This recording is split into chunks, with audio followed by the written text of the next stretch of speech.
Thunderstorm advisory, moderate to heavy rain showers with lightning and strong winds are expected over Metro Manila, Cavite, Bulacan, Tarlac and Nueva Ecija, according to Pagasa as of 9:03 a.m.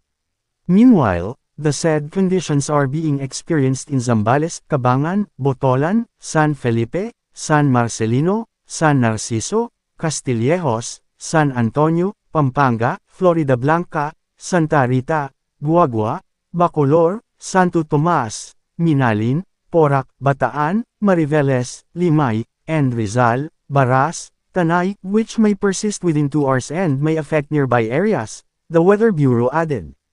Tropical Cyclone Update. Mababa ang tsansang magkakaroon ng bagyo sa loob ng Philippine Area of Responsibility sa susunod na 5 araw. Mga dapat malaman. 1. No low pressure area within the Philippine Area of Responsibility, PAR. Sa ngayon, mababa ang tsansang magkakaroon ng bagyo sa susunod na 5 araw. Southwest Monsoon o Habagat. Nakakaapekto ito ngayon sa bansa.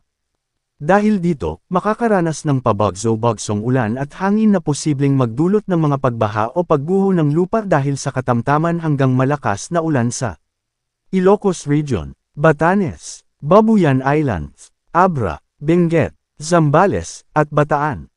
Dahil din dito, makakaranas ng maulap na kalangitan na may pag-ulan, pagkidlat, at pagkulog na posibleng magdulot ng mga pagbaha o pagguho ng lupa dahil sa katamtaman hanggang minsang malakas na pag-ulan sa Metro Manila, Calabarzon, ang nalalabing bahagi ng Cordillera Administrative Region, ang nalalabing bahagi ng Cagayan Valley, at ang nalalabing bahagi ng Central Luzon. Samantala, ang nalalabing bahagi ng bansa, kabilang ang Bicol Region, ay makakaranas ng bahagyang maulap hanggang maulap na kalangitan na may posibleng pulu-pulong pag-ulan o pagkidlat at pagkulog na posibleng magdulot ng mga pagbaha o pagguho ng lupa sa tuwing severe thunderstorms.